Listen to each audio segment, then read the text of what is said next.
or no, did you offer? Your Honor, kasi I did not... Yes or no?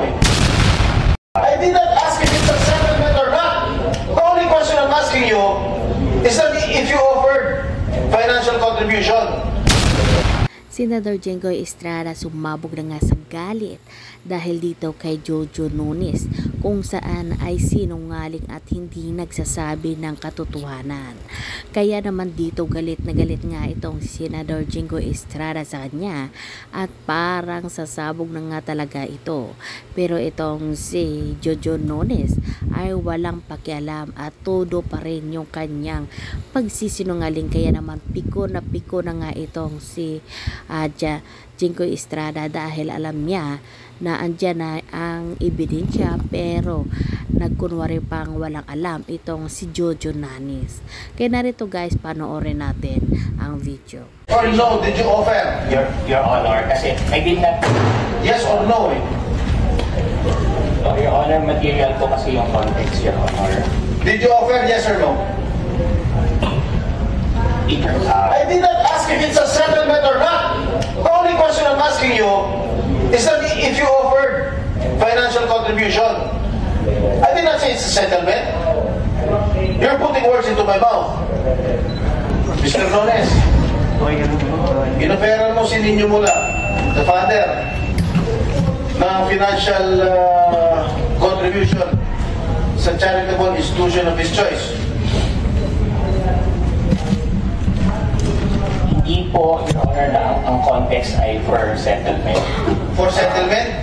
Wala pong ganung context, Your Honor. Nandun po kami kay, nag-meeting po kami sa tulong po ni Luis Anedgoso. Pagkwentuhan lang po kung saan po siya. No, did you offer Mr. Mula, father, financial contribution in any charitable institution of his own choice? Did you? Yes or no? Your Honor, it wasn't po an offer. Did you? Yes or no? Your Honor, because it was in the context po of the... Yes or no? Did you offer? Your Honor, kasi I did not... Yes or no? Your Honor, material po kasi yung context, Your Honor. Did you offer? Yes or no? It wasn't po in the context of settlement, Your Honor. Alam mo, May we allow them to finish? no, you don't talk. You just give advice to your client. Did you offer? Yes or no? Not po in the context of settlement, Your Honor. Mr. Chair, I move to cite this person in contempt. And even Ms. Annette Rosen clarified that po in a public post, and she said po that we did not offer any settlement, nor did she broker any settlement po. I'm just asking you a very simple question, answerable by yes or no. The answer po is no, Your Honor, because it wasn't po an offer. You did not offer, ha? You did not offer. It wasn't po an offer, Your Honor. Ano klase yun? Napag-usapan po siya, nadaanan po siya sa usapan, and then nagaling po siya sa charity event. So, napunta po doon yung conversation, Your Honor. Sinungaling ko dito. Scriptwriter to nga. Sandro, and you still deny na wala kayong ginawang masama dito sa bata? Nakipagkwentuhan lang. Yes, Ninyo? Yes, Your Honor. I'd just like to, because the last hearing, the second hearing po, we were all under oath, and they said that they never offered any donation. They never offered me any donation of to a charitable institution of my choice. But Attorney Annette Gozon has proven that they did through an affidavit. Where is the affidavit? You have a copy? Oh, ito pala, nagsisinungaling na kayo. Yan. May affidavit na si Attorney Annette. With due respect, Your Honor, may we be allowed to read the affidavit, Your Honor? It's a right of my client to be confronted with all the evidence of the witnesses against them, Your Honor. Oh, sige. Paige, can we have the affidavit of Attorney Annette? Your Honor, the affidavit is being reproduced right now, Your Honor. We'll give them a copy.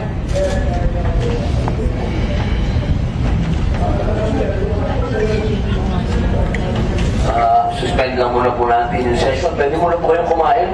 Alam mo, suspend lang muna po habang inaantay natin. Ready to resume, Mr. Chair? Senator Jinggoy. Mr. Nones, I assume that you have already read the affidavit that was duly signed by Attorney Annette, the Vice President of GMA7. Yes, Your Honor, please, my client can answer the question. No, let your client answer, not you. We submit to that, Your Honor. But I would just like to... The legal counsel is here only to give legal advice to your client. we submit to that, Your Honor. My client will answer. Assessment on the affidavit, Your Honor. No, I was asking you a while ago if you offered Mr. Nino Mulak financial contribution to any charitable institution of his own choice, and then you denied it. Now here comes the affidavit signed by Attorney Annette, who I think this person is very credible. Here comes the affidavit signed by Attorney Annette saying that you indeed offered financial contribution to any charitable institution of his choice. Can you say? Your Honor, upon review po of the affidavit po of Ms. Annette Gozon, nowhere in the affidavit that she mentioned po that there was an offer of settlement, Your Honor. In fact, she mentioned only the donation to the charitable institution after she put, after the paragraph where she put that she said that Mr. Nino Mulak came from a previous scheduled charity event for Your Honor. So it supports our statement earlier, Your Honor, that it was part of... Basahin mo ngayon number 5. Number 5. That Mr. Jojo Nones, I'll just read it for you. That Mr. Jojo Nones mentioned in that meeting that if Mr. Nino Mulak would want, they can donate to a charitable institution of Mr. Nino Mulak's choice. Number 6, that Mr. Nino Mulak declined. Number 7, that Mr. Nino Mulak stated that he wants to pursue the HR case against Jojo Nones and Richard Cruz. Oh, maliwanag na maliwanag. Dito sa affidavit, na nagsisinungaling ka. Hindi po, Your Honor, kasi context po is material po. Hindi ka nagsisinungaling. I was asking you, did you offer any financial contribution to any charitable institution? No offer po of settlement, Your Honor. I did not ask if it's a settlement or not.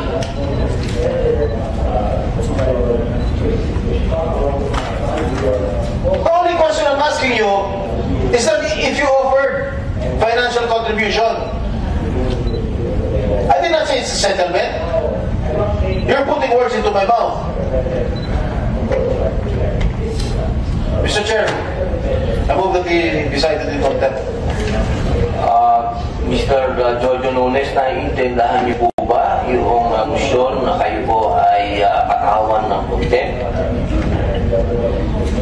Opo, Your Honor, pero with all due respect po, Your Honor, nag-explain. Wala na, sisumaling ka na eh. Alam mo, Jojo, alam mo, hindi kita kilala ha.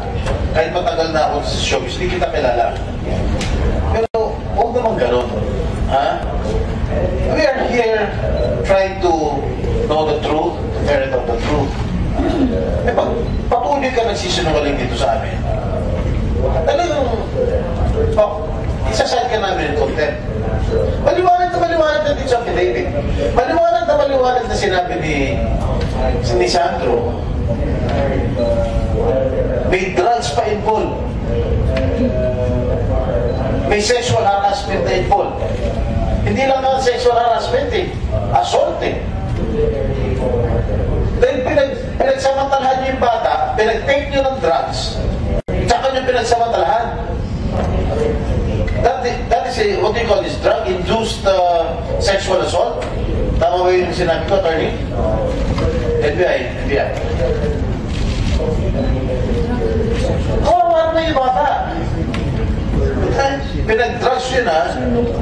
kinalay niyo pa. NBI? Sir, Your Honor, good afternoon po. There was an allegation po na sniff po siya ng drugs before the alleged na mga abuso po. See, continue denying. Continue denying it. Oh, Mr. Jojo, Sergeant at Arms to Mr. Chair. Sasagot po ba kayo o yan pa rin po ba ang sagot po ninyo? Yes po, Your Honor. Sumasagot po kami. These are allegations po. Mismo po si Attorney Conales po, sinabi niya po, allegations na po. He-deny po the allegations. Okay po, there is a motion to cite Mr. Jojo Nones in contempt. Without any objection, the motion is approved. So ordered. Meron pong motion para patawan si Jojo Nones ng contempt dahil wala pong nag-object, pinapalagan po ito at pinag-uutos. Sergeant at Arms. Bring him to the detention cell.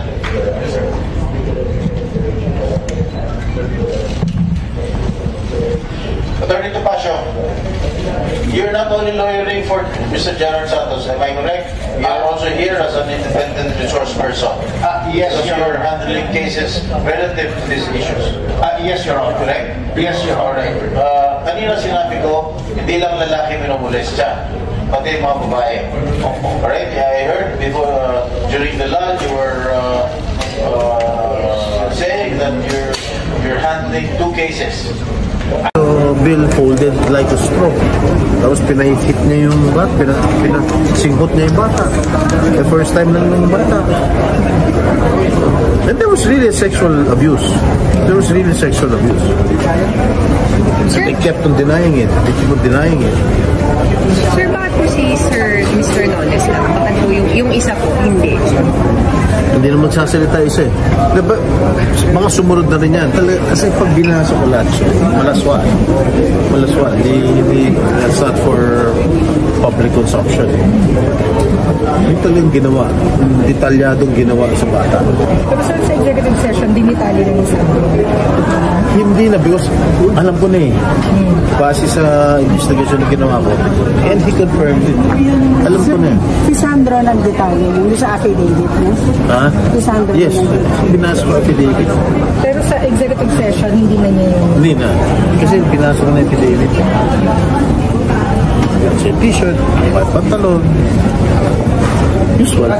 Sir, ang problema kasi dito, this has been going on sa movie industry. Not only males, even females. Siguro na 80s, 90s, but siyempre gusto ko sumikat.